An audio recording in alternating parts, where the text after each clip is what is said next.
I wanted to point out for people out there this morning that we're going to spend some time talking about some legal issues, but a real variety of legal issues this morning with our prosecuting attorney here in Twin Falls County, Grant Loebs. It's 9:07 and it's 51, and we thank you for joining us. First of all, welcome back. Thanks. Good to be here. No, we only get to do this once a month on a general basis, so a lot of things build up over the course of a month or so. I'm going to jump from my number one here down to number two, though, just quickly because I saw a story that was in the Idaho Statesman. I saw it online yesterday. It may have been in Sunday's hard copy, if that's the case. But it was a reflection on the number of drug overdoses we've seen in Idaho and the increase over the last, from about, I think they were measuring from about 2004 for a decade until the last real numbers were available. My guess is that in the last 2 or 3 years, there's probably not been too much of a change in there. But in a decade, our increase was 70. And this is not overdoses, but overdose deaths. The number was increased by about 77%. The national average only about 40, which tells me we've got a serious epidemic on our hands. Well, I think there's no doubt that we do. The question, whenever you compare us with other states is, you don't know what that means for sure. I mean, what we need to do is compare Idaho with Idaho. We could be increasing relative to other states because other states were already extremely high and we're catching up because, as everybody knows, Idaho tends to lag behind, national trends like that. And I think that that is part of what is happening. But there's no doubt that drug overdoses and drug overdose deaths are both up. And um, there are a lot of factors for that. One, the drug epidemic is continuing to grow. We have more drug cases this year than we did last year.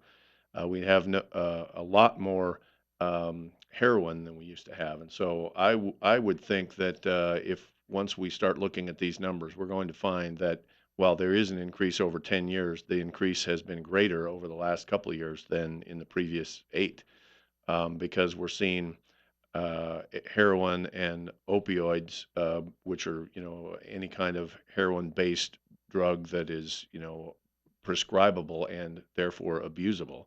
We're seeing those go up a lot lately.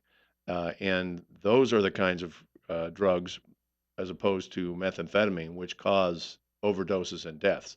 Methamphetamine is a very toxic drug and very addictive and very harmful, but it's less likely to cause an overdose death than heroin is or than opioids are. So I think that part of the reason you're seeing those numbers increase is that there's been a change lately in the types of drugs that we're seeing on the street. In fact, there was a survey that said that 17% of high school students were questioned about using a prescription drug but without a prescription, and 17% said they had done it within the previous 12 months. So it's a lot of the stuff that people are dragging out of their parents' cabinets and just popping those things out of, I guess, curiosity, but not always with good results. Well, sure. And, I think that the actual numbers show that with regard to young people in Idaho, that we have fewer of those abuses of prescription drugs than we had, but it's still a huge number. And the problem, like I said, is that this is the sort of thing that can cause you to die. And there are all kinds of things that we need to be doing to try to address that. And Idaho is it's always we always have fewer than most other states because of our population, but also the type of population we have, I think. But we have to be very vigilant in trying to combat this. Um, Idaho was, according to federal data, we ranked fourth in the nation for non-medical use of prescription drugs in 2011, and now we rank 35th in the nation, which means that, and that is a good number. But again, it doesn't tell you whether we're going up or down. It just tells you that we're not going up as fast as the rest of the country, which is, you heard during the presidential campaign a lot of discussion about New Hampshire, I believe, was the state that the president used as his example, and the heroin increase there. And we see an incredible increase in the use of heroin across the nation. I thought about two things that could be related to all of this. The governor was addressing a group of us at one of his town halls a few weeks ago. He pointed out he's in contact with Governor Hickenlooper in Colorado and Governor Brown in Oregon. and they're having a lot of regrets about legalizing marijuana, which of course people say is nowhere near as dangerous as these others. And then I have a friend. I have very few friends in national media any longer, and very few friends who are liberals. But the liberal columnist Ruth Marcus writes for the Washington Post and says that when she was in college, she smoked more marijuana than they probably grow in all of Mexico in a year. But she said, in her view, we've reached a point where we legalize these things, we create the image that everything is okay, and that leads people to think that these other drugs are then okay to abuse. Have we? Is that a cultural line we've crossed where we've maybe reached the point of no return? I think it is, and I would need some help from people who know more than I do to support my feeling with data. But I think that if you encourage a society where anything is okay, and marijuana has been a bright line for years. It's been illegal. It's always been illegal. People who smoked it knew that they were breaking the law. And, I think it was generally accepted by most people, although there was some dissent, of course, that it was harmful. And then it was generally accepted by most people that it was a starter drug to harder drugs. But now you see so much propaganda on the other side, so much acceptance led by the states that have now legalized it for medicinal and recreational use. So much acceptance that this is an okay thing. It's a cool thing. It's not only cool, but it used to be cool and kind of rebellious. Now it's becoming cool and mainstream. And when something like that becomes mainstream, then you move the fight back to the next thing, don't you? You now are trying to persuade people that heroin and opium and cocaine and methamphetamine are bad, because we've now a large part of our society has accepted that marijuana is okay.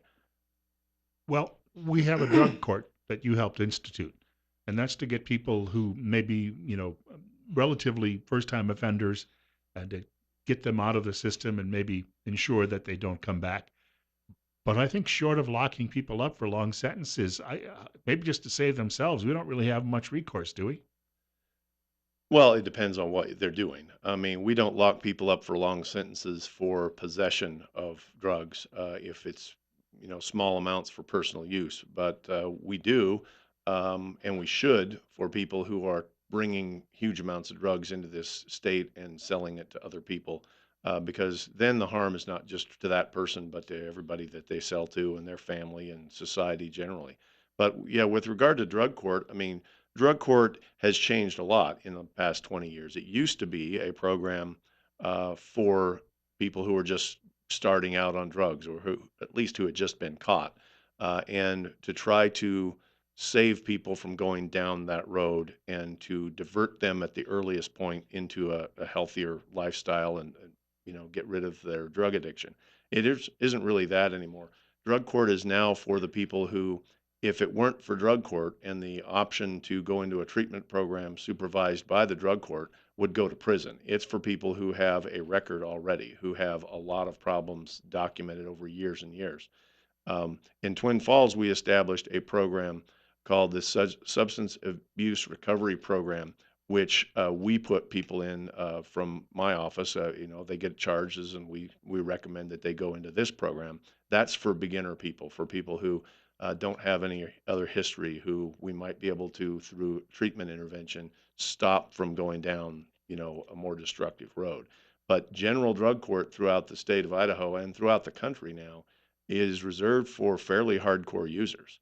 And that is a reflection, I think, of the fact that, we're losing ground in the fight against drugs. 9:15, and our guest is Grant Loebs. He's the Twin Falls County prosecuting attorney. Our telephone number to reach our program today, 7360300. We're at 50. Bill Colley with you on Top Story as well.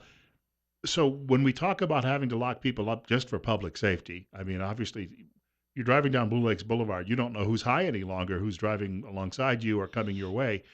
It's going to cost us money. People have to realize you can't put people away and do it for no cost whatsoever.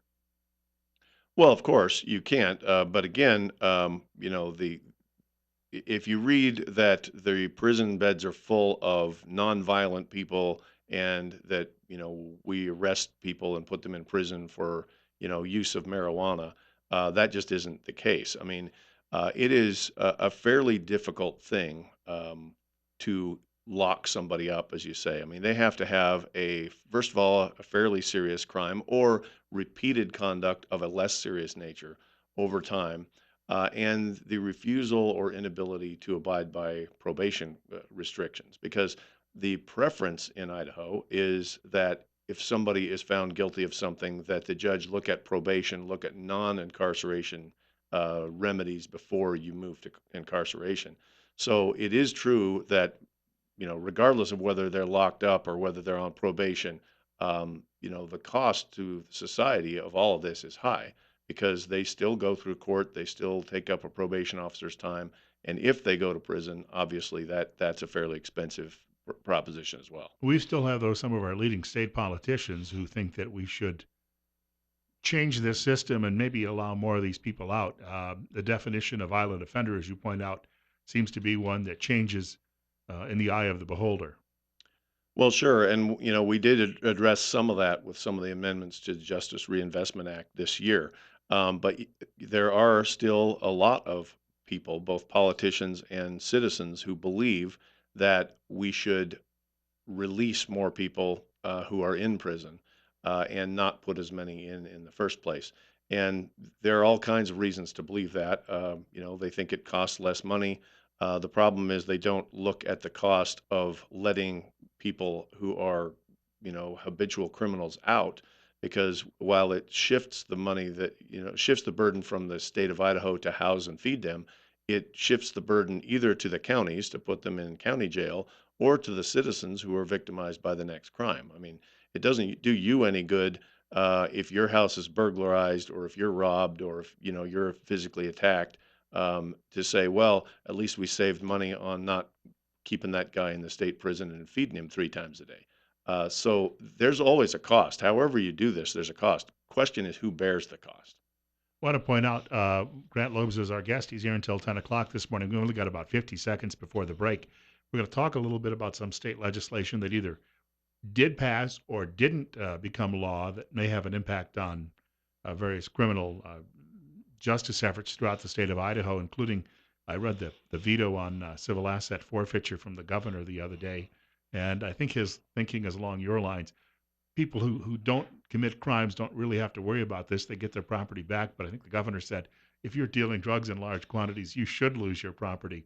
We'll maybe be able to touch on that in just a couple of minutes. It's 51 right now.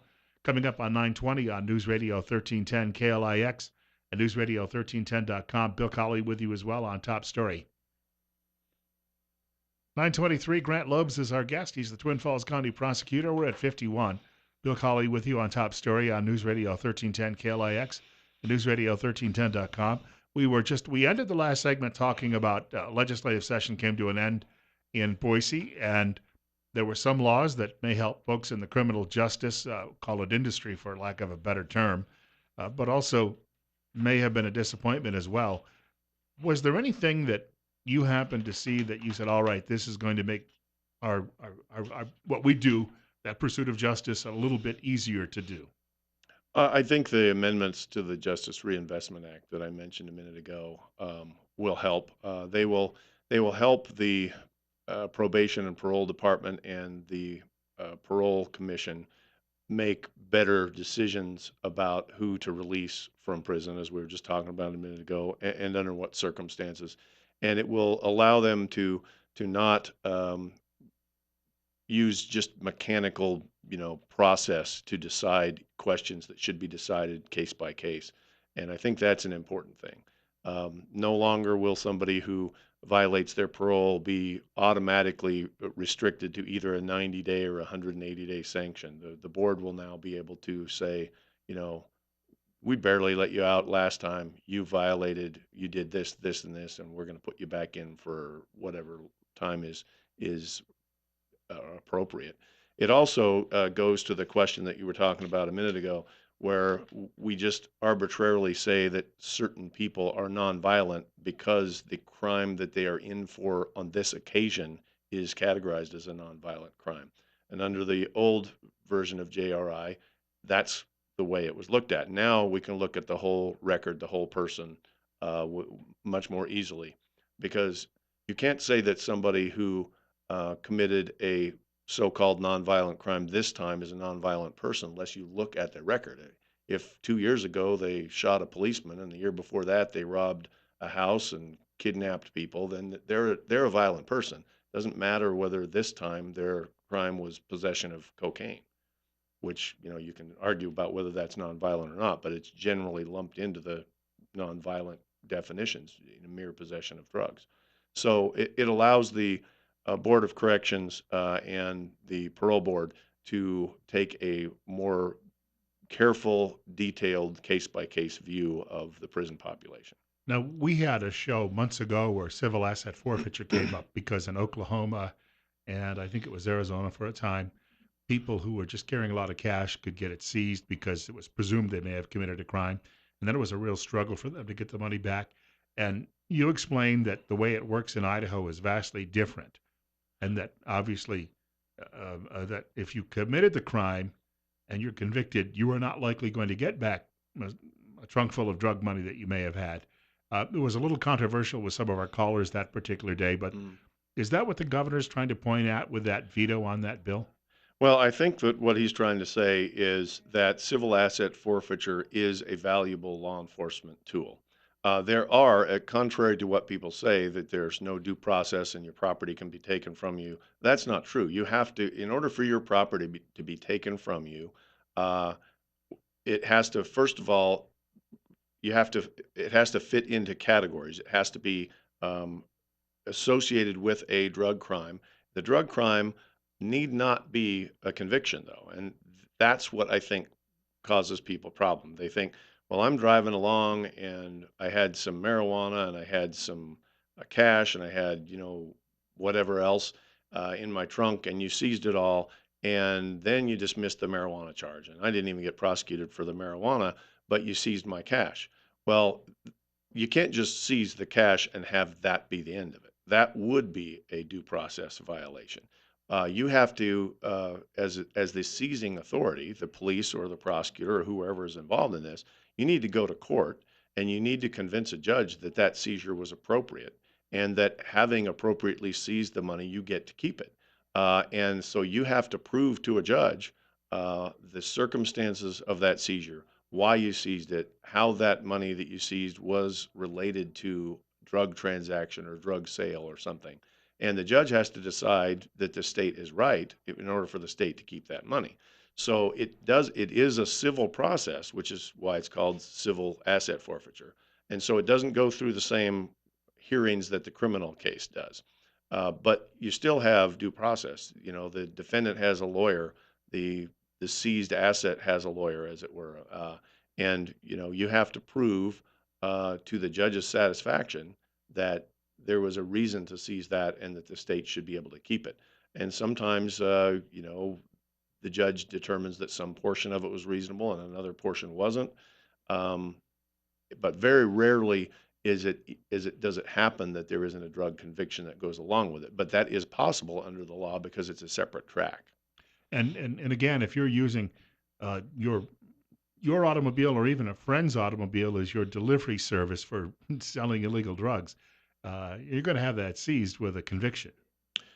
Right, with a conviction and possibly even without a conviction, as I just explained. But, and this is another thing that people misunderstand. First of all, in some states, you can seize people's cash for committing various types of crimes. In Idaho, it's only drugs. It's not, I can't seize somebody's cash if they're driving without a license, or if they're speeding, or if they're reckless driving, or if they're drunk driving. Um, it's drug related only, and in an attempt to stop drug trafficking. Because if you seize the assets of the drug traffickers, that is sometimes more important to them than if you put them on probation or put them in prison for a number of years, because you take the profit out of it if you are able to seize the assets. But, or we hear the music. Where to break, Okay. but we can pick this up on Let the me other finish side. this sentence when I come back. All right, we've got more coming up with County Prosecutor Grant Loebs in just a couple of minutes. It's 9:30. Bill Colley with you as well on Top Story on News Radio 1310 KLIX and newsradio1310.com. It's 50. We were talking, we're going to wrap up the discussion about civil asset forfeiture in just a moment. It's 9:34. Bill Colley with you here on Top Story on News Radio 1310 KLIX, News Radio 1310.com. It's 51. Our guest this hour is Grant Loebs. He's the Twin Falls County prosecuting attorney. Uh, you were just mentioning at the tail end about we were going to pick up the discussion about civil asset forfeiture. And again, what happens if somebody borrows your car Right. and they use it to deliver drugs? Right. I just wanted to make one final comment on that because if one of the things that people think is that if grandson is using grandma's car and it's grandma's only transportation that he gets picked up for distributing methamphetamine, grandma loses her car. Well, that's not the case. I mean, if grandma comes in and says, I didn't know anything about this. My grandson's an idiot. He took my car, said he was going to take his girlfriend to the movies. Next thing I know, he's dealing drugs. She's going to get the car back. The innocent owner is going to get the car back. Now, obviously, if we can prove that grandma was in on it and was getting a cut of the proceeds and was helping, distribute the cocaine or something, then she's not. But the innocent owner is protected under Idaho law, and again through the process where we have to prove to the judge that the seizure was legitimate. The innocent owner gets notice that there's a hearing, and they get to come in and say, "Hey, I'm the person who owns that car. I don't know anything about drug dealing. I want my car back." They get their car back. The judges are also there to decide what is a proportional seizure as well. So there are, they may not satisfy a lot of people, but there are significant guarantees in place that you get your day in court before you lose anything. We wanted to Jen, just completely 180 degrees here. There was a story that occurred in the last week where a judge, I believe it was Arkansas, struck down 10 executions. As it turns out, his explanation was he was personally morally opposed, and then Hmm. he went to a rally Hmm. and joined people who are opposed to the death penalty. Eric Erickson, who's a lawyer and a media guy, said, well, this is like a judge saying, I'm morally opposed to gay marriage. He wouldn't be allowed to get away with that. But it seems that he's touched a nerve because people opposed to capital punishment, the numbers are growing even among Republicans. It's still high among Republicans, but I don't see that we've got a lot of pressure in Idaho to make a change. On the other hand, it may come a day when public pressure is so great that we drop that off the table. Sure, it could. I mean, it's like any issue that it's decided by the legislature. It's decided by people and how they vote. With regard to what happens when it is the law, I mean, it is the law in Idaho and in Arkansas that under certain circumstances the death penalty can be imposed. Then we hope that the judge will follow the law. And judges are people too, of course, and they have personal views. The challenge for a judge is to keep his personal view out of his decision making, unless it can be supported by looking at the law. In this case in Arkansas, the judge he stayed the executions. He stayed them because of a question about the quality, availability, and even the humanitarian nature of the drug that's used in capital punishment in that state. And there's an argument, which seems to me to be strange, but I don't know all the facts. There's an argument that this drug is inhumane way to kill somebody. Now, when you look back at some of the long-standing approved methods of capital punishment, you think, I don't know, the drug doesn't seem the most inhumane because you can still use the electric chair and you can still use the noose and you can still use a firing squad.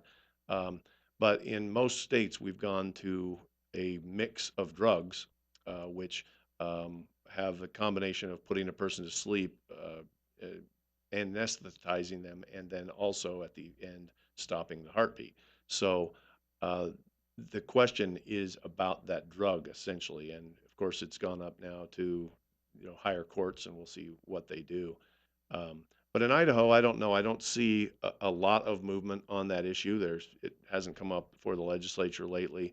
Um, Part of that might be because we execute so few people here, and I think it would be very difficult looking at the people who are executed in Idaho to say that the death penalty is just used frivolously and we're just executing mass Still, quantities of from people. your perspective, it's at least good to have that tool in the toolbox.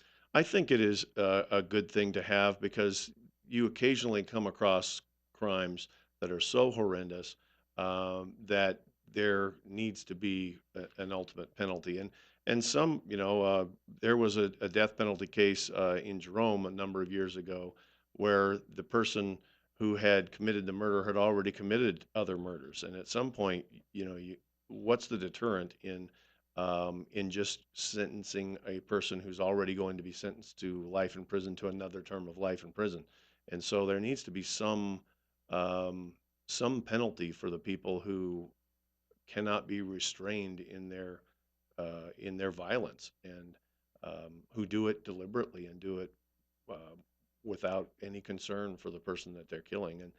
And it is a very difficult, very heavy decision to make, and I don't think anybody makes it lightly. Callers, if you'd like, be patient. We've got a short break. We'll try to take your calls following the break. Stick around with us. Prosecuting Attorney Grant Loebs is in studio with us from Twin Falls County this morning. It's 51. We're at 9:40. Bill Colley with you on Top Story on News Radio 1310, KLIX, and News Radio 1310.com. Got about 20 minutes to go. Actually, call it 16. We're at 9:44. You're listening to Top Story on News Radio 1310, KLIX, and News Radio 1310.com. And we're at 50 right now. We were just having a discussion on the death penalty, and it's amazing to see the numbers. Wesley Pruden, who's the former editor of the Washington Times, has a editorial today where he writes that the numbers, where it used to be a majority of Americans 20 years ago favored capital punishment, the majority now is below 50%, and even among conservatives and Republicans, that number is dropping. Our guest is Grant Loebs. He's the Twin Falls County prosecuting attorney. Bill Colley with you as well on Top Story on News Radio 1310 KLIX and News Radio 1310.com. Telephone number 736-0300. We have a caller with us. Caller, you're up next. You're on air. Hi, it's off subject, but I wondered if, given the conditions of the roads around, if spraying the roads with pivots and end guns and sprinklers are illegal, and what's the fine, and if there's any concerns raised about that prosecution. Thanks. That is illegal to do that. People who own pivots and sprinklers are required to keep the sprinklers and the pivots spraying their crops, not the road. It's obviously dangerous to spray the road. I mean, if you're driving down, I'm not a motorcycle driver, but if you're driving down the road in a motorcycle and one of those pivot sprinklers hits you in the face, it's pretty dangerous. So yes, it is. It's actually a misdemeanor offense, and we have had a couple of those over the years that have been brought in for prosecution. I think generally the law enforcement try to give warnings because often these sprinklers and pivots can be out of adjustment, and it's not intentional that the road be sprayed. But I think if you are a farmer, or if you're spraying crops or spraying your yard, you should be aware that watering the road that people drive on is unsafe and not legal. I have actually to add to that. I was coming back from Thousand Springs one afternoon last summer, and I came down the road heading toward Buell, and one of the systems was actually spraying the road. Mhm. And I drove through it, and I thought, I'm going to go back. I went back and washed the car underneath it, and Yeah, but I don't think it's necessarily clean water. probably Yeah, not. so I don't think that the free car wash is worth it. I got the dust off the car, and probably after that, I had to wait for a rainstorm again to clean it up a little bit. Uh, we were talking a little bit off air. Well, we'll take another caller with us. Got another phone ringing here. 736-0300. Grant Loebs is our guest. He's the Twin Falls County prosecuting attorney. And caller, you're up next. You're on the air.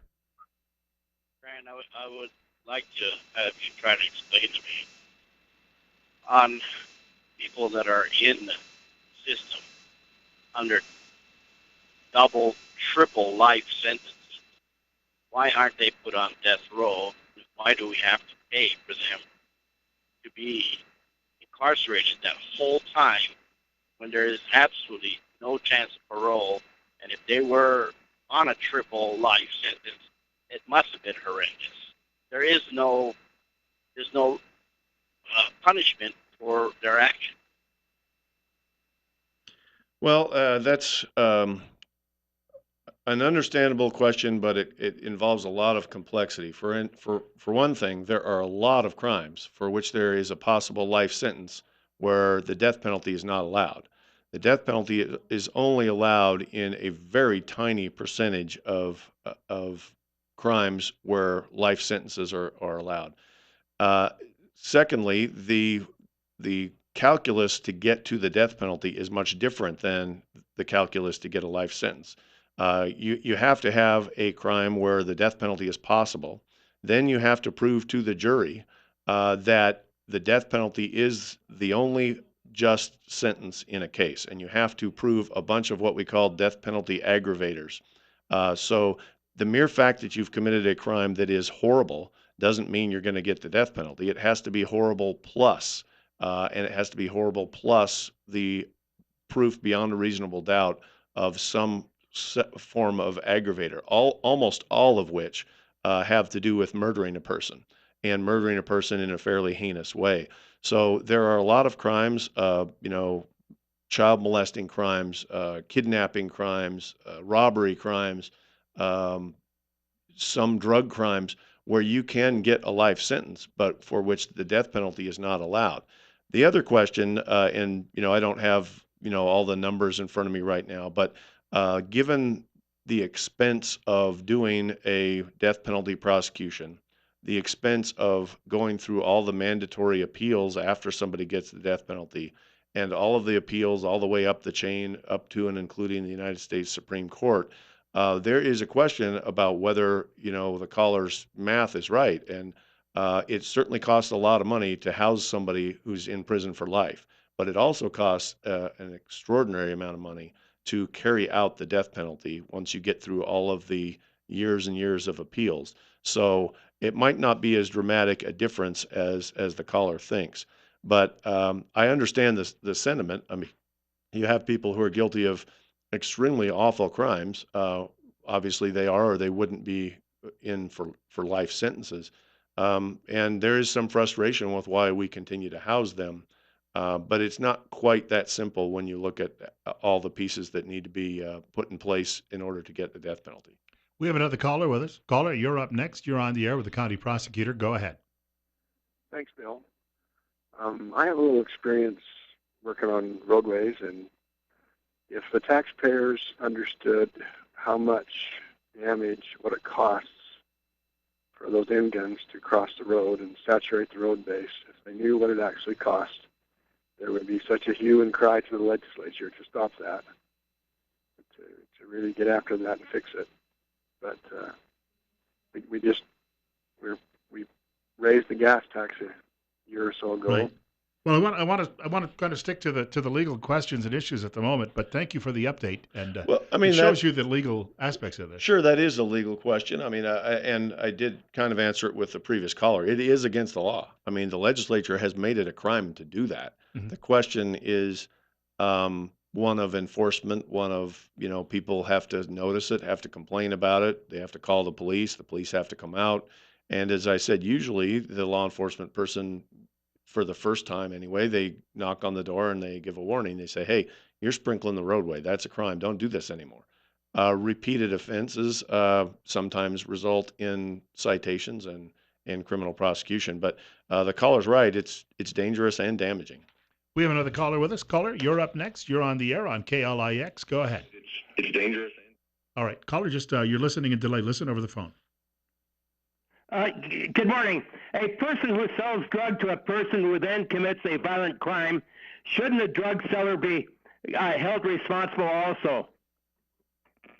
There was actually a piece of legislation this year that um, tried to provide a murder crime for a person who sells drugs and kills another person who takes the drugs and dies from an overdose. That didn't pass the legislature. And I think that what the caller is asking is similar to that. You're asking that the drug seller be responsible for the crime committed by the person who is on the drugs that he sold. And I think that is something the legislature could try to craft a piece of legislation around. The problem would be in tracing back.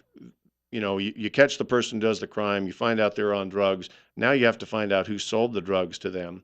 And the drugs that were sold might not have any particular unique characteristic. I mean, meth is meth and heroin is heroin. And once it gets in your system, we're not going to be able to tell that it came from Joe, the heroin seller, versus Mike, the heroin seller. And so there's going to be a difficulty with the proof. I don't have any problem with the concept of assessing blame to those people for the damage that's done by their selling of the drug. I think it's a matter of how could it be done practically. But the legislature did wrestle with that this last session in trying to make um, a person who sells to a person who dies of an overdose guilty of murder. Want to thank her for the call. Next caller joining us. You're on the air on News Radio 1310 KLIX and newsradio1310.com. Good morning, Bill. I'm kind of curious as to why people who have life sentences in the prison are given the opportunity to have cable and internet. I understand the need for a library so they can learn things, maybe even check their crime out and see if they can get a reduced sentence or something like that. But the taxpayers are paying for the internet and the cable TV. They could put a radio on the speakers and change it every hour from country western to hip hop to modern or something like that. Thank you. Well, that's a question probably a lot of people have is why do people in prison have certain luxuries and services? And I think that largely, first of all, some of it has to do with what has been decided by the courts, that you can't deprive people of everything just because they're in jail. I don't know that there's been a court case saying they have to have cable TV or the internet, but I think that those are decisions that are made by the prison officials. And I think in part they do that because a happier inmate population is one that's, less of a problem. There are less riots, there are less fights.